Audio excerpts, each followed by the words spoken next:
นึกนรยะเปิลปันมันสัตวรรษจงกล่าวนี้ចំណេះដឹងរបស់មនុស្សជាតិយើងទៅលើចក្រវាលមានការវិវត្តយ៉ាងលឿនទៅមុខគឺចាប់តាំងពីការយល់ឃើញថាផែនដីជាចំណុចកណ្ដាលនៃចក្រវាល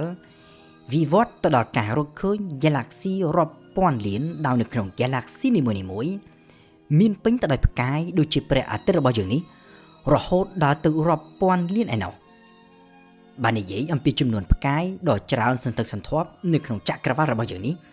អ្នកវិទ្យាសាស្ត្រតែងតែធ្វើការប្រៀបធៀបថាប្រសិនជាផ្កាយមួយស្មើនឹងគ្រាប់ខ្សាច់មួយបើទោះបីជាគេអាចរាប់គ្រាប់ខ្សាច់ទាំងអស់នៅគ្រប់ឆ្នេរសមុទ្រនៅលើភពផែនដីរបស់យើងទាំងមូលក៏ដោយក៏ចំនួនគ្រាប់ខ្សាច់នេះនៅមិនទាន់ស្មើនឹងចំនួនផ្កាយសរុបនៅក្នុងចក្រវាលរបស់យើងនេះបាននៅឡើយនោះដែរហើយនេះគេនិយាយតែអំពីចក្រវាលដែលយើងអាចសង្កេតមើលឃើញបានឬហៅថា observable universe តែប៉ុណ្ណោះជាមួយនឹងការយល់ដឹងអំពីភាពធំល្វឹងល្វើយនៃចក្រវាលនេះសំណួរដ៏ចម្បងមួយក៏បានចោទឡើងផងដែរគឺថាតើនៅក្នុងចក្រវាលនេះភពផែនដីរបស់យើងគឺជាកន្លែងតែមួយគត់ដែលមានជីវិតឬក៏ជីវិតអាចមានវត្តមាននៅកន្លែងណាផ្សេងទៀតនេះពេលដែលគេនិយាយដល់ជីវិតក្រៅភពផែនដីនេះគេអាចសំដៅទាំងទៅលើទម្រង់ជីវិតសាមញ្ញជាបាក់តេរីនិងទាំងទៅលើទម្រង់ជីវិតជឿនលឿនដូចជាមនុស្សយើងហើយដែលយើងតែងតែហៅដោយសាមញ្ញថាមនុស្សក្រៅភពតើតើទៅនឹងវត្តមាននៃមនុស្សក្រៅភពនេះនៅឆ្នាំ1961តារាវិទូអាមេរិកមួយរូបឈ្មោះ Frank Drake បានបង្កើតសមីការមួយដើម្បីគណនាអំពី probability ថាតើគ្រាន់តែនៅក្នុង Galaxy Milky Way របស់យើងនេះមួយអាចមានជីវិតក្រៅភពប៉ុន្មានដែលជាជីវិតមានអរិយធម៌ជឿនលឿនមានបច្ចេកវិទ្យាទំនាក់ទំនងឆ្លងភពហើយអាចតាក់ទងជាមួយនឹងមនុស្សយើងបានយោងតាមសមីការរបស់លោក Frank Drake នេះដែលគេច្រើនហៅតាមភាសាអង់គ្លេសថា The Drake Equation ចំនួនអរិយធម៌ក្រៅភពដែលអាចមានទំនាក់ទំនងជាមួយនឹងយើងបានគឺអាស្រ័យទៅលើកត្តាចម្បងមួយចំនួនក្នុងនោះគឺរួមមានអត្រានៃការចាប់កំណត់ផ្កាយឬនិយាយដោយសាមញ្ញគឺអាស្រ័យថាតើនៅក្នុង Galaxy Milky Way របស់យើងនេះមានផ្កាយចំនួនប៉ុន្មានដួងតើនៅក្នុងចំណោមផ្កាយអស់ទាំងនោះមានប៉ុន្មានភាគរយដែលជាប្រព័ន្ធផ្កាយមានភពស្ថិតនៅជុំវិញដូចជាប្រព័ន្ធព្រះអាទិត្យរបស់យើងក្នុងចំណោមភពទាំងនោះទៀតសោតតើមានប៉ុន្មានភាគរយដែលមានលក្ខខណ្ឌអំណោយផលដល់ជីវិតហើយក្នុងចំណោមភពដែលមានលក្ខខណ្ឌអំណោយផលដល់ជីវិតនោះតើមានប៉ុន្មានភាគរយដែលមានជីវិតកើតឡើងពិតប្រាកដក្នុងចំណោមភពដែលមានជីវិតកកើតឡើងនោះតើមានប៉ុន្មានភាគរយដែលជីវិតអាចវិវត្តទៅជាទម្រង់ជីវិតជឿនលឿនមានបញ្ញាដូចជាមនុស្សដែលគេហៅតាមភាសាអង់គ្លេសថា intelligent life ហើយក្នុងចំណោមជីវិតជឿនលឿនទាំងនោះតើមានប៉ុន្មានភាគរយដែលជាអរិយធម៌ជឿនលឿនរហូតអាចមានបច្ចេកវិទ្យាតាក់ទងឆ្លងទីអវកាសបានកត្តាសំខាន់ចុងក្រោយតើអរិយធម៌ជឿនលឿនអស់ទាំងនេះអាចមានវត្តមាននៅលើភពរបស់ពួកគេបានក្នុងរយៈពេលយូរប៉ុណ្ណាកត្តាចុងក្រោយនេះគឺជាកត្តាដ៏ចម្បងបំផុតមួយនៅក្នុងសម័យកាលរបស់ Drake ពីព្រោះថាតាំងពីទៅកាលពីមុនមានអ្នកវិទ្យាសាស្ត្រមួយចំនួនផ្សេងទៀតក៏ធ្លាប់បានលើកយកហេតុផលស្រដៀងនឹងផ្នែកខ្លះនៃសម័យកាលនេះដែរដើម្បីប៉ាន់ស្មានឃើញថាវត្តមានមនុស្សក្រៅភពគឺអាចមានច្រើនក៏ប៉ុន្តែនៅពេលនោះសំណួរដ៏ចម្បងមួយត្រូវចោទឡើងដោះស្រាយមិនចេញជាពិសេសគឺសំណួរចោទឡើងដោយអ្នកវិទ្យាសាស្ត្រអ៊ីតាលីដ៏ល្បីឈ្មោះមួយរូបឈ្មោះថា Enrico Fermi នៅឆ្នាំ1950 Enrico Fermi នៅក្នុងការជជែកជាមួយនឹងមិត្តរួមការងារបានលើកឡើងថានៅក្នុង Galaxy Milky Way របស់យើងនេះមានផ្កាយរហូតដល់ទៅរាប់រយពាន់លានឯណោះក្នុងចំណោមផ្កាយដ៏ច្រើនសន្ធឹកសន្ធាប់នេះលទ្ធភាពដែលអាចមានប្រព័ន្ធផ្កាយវិលជុំវិញដៃភពដែលមានលក្ខខណ្ឌអំណោយផលដល់ជីវិតបើទោះបីជាមាននៅក្នុងអត្រាដ៏ទូចមួយក៏ដោយក៏នៅតែអាចមានចំនួនយ៉ាងច្រើននោះដែរដូច្នេះបើសិនជាជីវិតនៅលើភពផែនដីរបស់យើងនេះមិនមានលក្ខណៈពិសេសក៏ប៉ុន្តែផ្ទុយទៅវិញវាជាលក្ខណៈទូទៅនៅក្នុងចក្រវាលវត្តមាននៃជីវិតក្រៅភពគឺត្រូវមានច្រើនហើយដោយសារតែ Galaxy Milky Way នេះមានអាយុកាលរហូតដល់ទៅជាង 10,000 លានឆ្នាំពលគឺយូរជាងអាយុផែនដីរហូតដល់ទៅជាង2ដងឯណោះដូច្នេះជីវិតក្រៅភពទាំងនេះខ្លះអាចចាប់កំណើតមុនយើងឆ្ងាយហើយក៏អាចមានពេលច្រើនជាងយើងឆ្ងាយក្នុងការវិវត្តទៅជាអរិយធម៌ដែលមានបច្ចេកវិទ្យាទំនើបអាចបញ្ជូនសញ្ញាឆ្លងកាត់អវកាសក្នុងរយៈចម្ងាយឆ្ងាយហើយប្រហែលជាត្រូវមានបច្ចេកវិទ្យា អាចធ្វើដំណើរឆ្លងប្រព័ន្ធផ្កាយផងក៏អាចថាបានបើសិនជាដូច្នេះមែន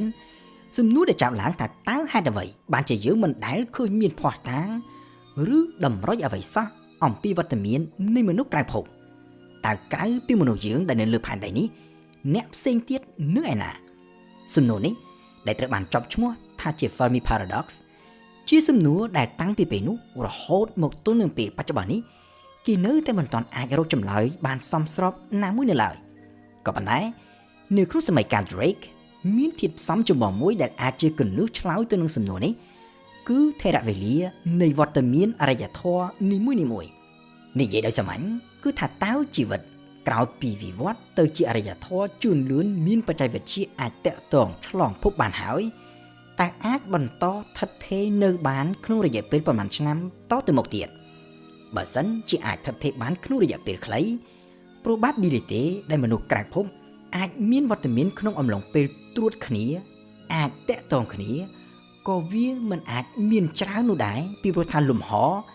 បើទោះបីជានៅត្រឹមតែនៅក្នុង Galaxy Milky Way របស់យើងមួយនេះក៏ដោយគឺវាមានទំហំធំហើយពីផ្កាយមួយទៅផ្កាយមួយគឺវាមានចម្ងាយឆ្ងាយពីចុងម្ខាងទៅចុងម្ខាងទៀតនៃ Galaxy Milky Way របស់យើងនេះគឺមានរហូតដល់ទៅប្រមាណជាង 10,000 ឆ្នាំពន្លឺឯណោះដែលនេះមានន័យថាបើទោះបីជាគេអាចធ្វើដំណើរក្នុងល្បឿនបានលឿនស្មើនឹងល្បឿនពន្លឺក៏ដោយគេត្រូវការពេលរហូតដល់ទៅជាង 10,000 ឆ្នាំឯណោះទើបអាចធ្វើដំណើរពីចុងម្ខាងទៅចុងម្ខាងទៀតបានហើយបើយើងមើលលើភពផែនដីរបស់យើងនេះមនុស្សយើងអ្វីត្បិតតែមានវត្តមានជាជីវិតមានបញ្ញាឬហៅថា intelligent life តាំងពីរាប់ម៉ឺនឆ្នាំមុនក៏ប៉ុន្តែទើបតែនៅក្នុងរយៈពេលប្រមាណជាង100ឆ្នាំចុងក្រោយនេះប៉ុណ្ណោះដែលយើងអាចមានបច្ចេកវិទ្យាតាក់ទងទំនើបដែលយើងអាចចាប់ផ្ដើមផ្សាយតាមរលកធាតុអាកាសជាលើដំបូងទើបនឹងកាលពីឆ្នាំ1895ហើយរលកសញ្ញាដែលយើងបញ្ជូនជាពិសេសទៅកាន់ទីអវកាសសំដៅទៅរកមនុស្សក្រៅភពហើយដែលគេតែងតែហៅតាមភាសាអង់គ្លេសថា irreversible message គឺយើងទើបនឹងបានធ្វើជាលើកទី1កាលពីឆ្នាំ1974ពូលគឺមិនដល់50ឆ្នាំមុននេះផងនោះទេដូច្នេះបើទោះជាយើងរាប់ចាប់តាំងពីការផ្សាយតាមរលកធាតុអាកាសជាលើដំបូងក៏ដោយតម្រុយនៃវត្តមានរបស់មនុស្សនៅលើភពផែនដីយើងនេះទើបនឹងត្រូវបានផ្សព្វផ្សាយចេញទៅក្នុងទីអវកាសបានក្នុងចម្ងាយយ៉ាងច្រើនបំផុតត្រឹមប្រមាណជា100ឆ្នាំពន្លឺតែប៉ុណ្ណោះដែលនេះវាគឺជាចម្ងាយដ៏ខ្លីសម្បើមណាស់បើធៀបទៅនឹងមុខកាត់សរុបរបស់ Milky Way ដែលមានរហូតដល់ទៅជាង 10,000 ឆ្នាំពន្លឺយើងអាចសាកល្បងគិតមើលថាប្រសិនបើនៅក្នុង Galaxy Milky Way នេះមានមនុស្សក្រៅភពដែលចាប់កំណើតក្នុងពេលប្រហាក់ប្រហែលនឹងមនុស្សយើងមានបច្ចេកវិទ្យាអាចបញ្ជូនសារតាមរលកធាតុអាកាសឆ្លងភពប្រហាក់ប្រហែលយើងក៏ប៉ុន្តែស្ថិតនៅចម្ងាយរហូតដល់ទៅប្រមាណជា 50,000 ឆ្នាំពន្លឺពីយើងត្រូវរងចាំរហូតដល់ទៅ 50,000 ឆ្នាំទៀតឯណោះទើបសារដែលយើងបញ្ជូនចេញពីផែនដីនេះអាចធ្វើដំណើរទៅដល់កន្លែងនោះហើយបើសិនជាមនុស្សក្រៅភពនោះទទួលបានសាររបស់យើងហើយសម្រាប់ឆ្លើយតបមកវិញយើងត្រូវរងចាំ 50,000 ឆ្នាំបន្តមកទៀតទើបចម្លើយនោះអាចធ្វើដំណើរមកដល់យើងវិញបានរហូតដល់ពេលនោះគេមិនប្រកាសទេថាមនុស្សយើងអាចនៅបន្តមានវត្តមាននៅលើភពផែនដីដើម្បីអាចទទួលចម្លើយនោះបានដូច្នេះសរុបជារួមមកវិញបើគិតទៅតាមសម័យកាល Drake នៅក្នុង Galaxy Milky Way របស់យើងដែលមានទំហំជាង 10,000 ឆ្នាំពន្លឺហើយមានអាយុកាលរហូតដល់ទៅជាង 10,000 លានឆ្នាំហើយនោះបើទោះជាមានមនុស្សក្រៅភពច្រើនក៏ប៉ុន្តែបើមនុស្សក្រៅភពទាំងនេះចាប់កំណើតនៅក្នុងពេលផ្សេងគ្នាពីយើងហើយមានវត្តមានក្នុងរយៈពេលខ្លីយើងក៏មិនអាចរកមនុស្សក្រៅភពទាំងនោះឃើញបាននោះដែរមនុស្សក្រៅភពខ្លះអាចចាប់កំណើតឡើងតាំងពីរាប់ពាន់លានឆ្នាំមុនគឺតាំងពីពេលដែលភពផែនដីរបស់យើងនៅមិនទាន់កកើតឡើងនៅឡើយផងហើយទម្រាំតែមនុស្សយើងចាប់កំណើតនៅលើភពផែនដីមនុស្សក្រៅភពទាំងនោះត្រូវស្លាប់ផុតពូជទៅវិញអស់តាំងពីរាប់លានឆ្នាំមុនមកម្ល៉េះឬក៏មានមនុស្សក្រៅភពខ្លះទៀតទើបនឹងចាប់កំណើតថ្មីមិនទាន់មានបច្ចេកវិទ្យាតាក់ទងឆ្លងភពបានឬក៏ទើបនឹងអាចបញ្ជូនសញ្ញាឆ្លងភពនាពេលថ្មីក៏ប៉ុន្តែដោយសារតែមនុស្សក្រៅភពទាំងនោះស្ថិតនៅឆ្ងាយពីយើងដូច្នេះសញ្ញាដែលពួកគេបញ្ជូនចេញមក